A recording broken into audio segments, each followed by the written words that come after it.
Hello friend, তোমরা সবাই কেমন আছো? আমি ভালো আছি। কালকে তোমাদের যে মন্দিরের কথা বলেছিলাম যে তোমাদেরকে নিয়ে যাব একটা জাগ্রত মন্দিরে, তো আমরা সেখানে যথারীতি পৌঁছে গেছি। আমি আর মা যাচ্ছি, আর বর আগেই চলে গেছে। এটা হচ্ছে হাবড়ার কুলপুকুর। হাবড়ার কুলপুকুর মায়ের মন্দির, একদম যশোর রোডের পাশেই।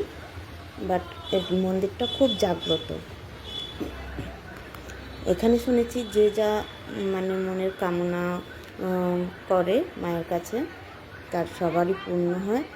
আর এখানে নিত্য পুজো তো হয়, এছাড়াও বিশেষ বিশেষ দিনে পুজো হয়। যেরকম আমরা রাখি পূর্ণিমার দিন গেছিলাম, সেদিনও একটা কোনো তিথি উপলক্ষে এখানে পুজো ছিল। খুবই ভিড় ছিল। আমরা যখন গেছি তখন পুজো অলরেডি হয়ে গেছে, তাই ফাঁকা দেখছো তোমরা।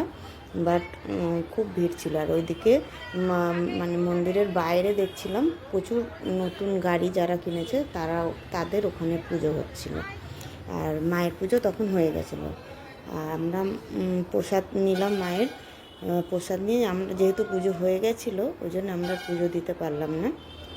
আমরা মাকে জাস্ট দর্শন করলাম, নমস্কার করলাম, আর যার যার মনের কামনা সব চাইলাম। দেখছো মায়ের পুজো হয়ে গেছে, ঘর পরিষ্কার করছে ঘরটা।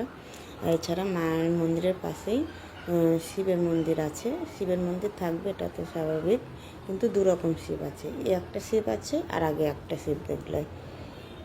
এখানে নিত্য পুজো তো হয় 12টা থেকে বললো, আর এমনি বিশেষ বিশেষ দিনেও হয়। আর এই মন্দিরে, আর এটা হচ্ছে মনসা দেবীর মন্দির, পাশেই পরপর সব আছে। এখানে মনসা পুজো হয়। আর এছাড়াও এখানে নারায়ণ পুজোও হয়, এই যে নারায়ণ ঠাকুর আছে এখানে। আর হ্যাঁ, আর এই মন্দিরের প্রতিষ্ঠা দিবস আছে, সেটা হচ্ছে ফাল্গুন মাসে। তখন কিন্তু মন্দিরকে ভীষণ সুন্দরভাবে সাজানোও হয়, আর বিরাট অনুষ্ঠান হয়। ওখানে মেলাও বসে, আর বিশাল ভিড়ও হয়। খুব জাঁকজমক করে পুজো হয়। আর এখন যে মূর্তিটা দেখলে, সেই মূর্তিটা এই যে এটা হচ্ছে কুলপুকুর, এখানে বিসর্জন দেওয়া হয়। আর ওই বাৎসরিক অনুষ্ঠানেই তখন আবার নতুন মূর্তি ওখানে প্রতিষ্ঠা করা হয়। এখানে এই পুকুরেই বিসর্জন করা হয়। আর এই মন্দিরে তখন একদম ভিড়, বিশাল ভিড় থাকে, এটা আমি দেখেছি একবার। তারপর আমরা ওখান থেকে প্রসাদ পেলাম। প্রসাদ নিয়ে ঠাকুরকে দর্শন করে আমরা আবার দিদির বাড়ির উদ্দেশ্যে রওনা হলাম। যারা আসতে চাও অবশ্যই ওই মন্দিরে আসতে পারো, খুব ভালো লাগবে। আর প্রতিষ্ঠা দিবসে আসতে পারো, ওটা ফাল্গুন মাসেই হয়। ওকে, আজকের মতন এখানেই টাটা, গুড নাইট।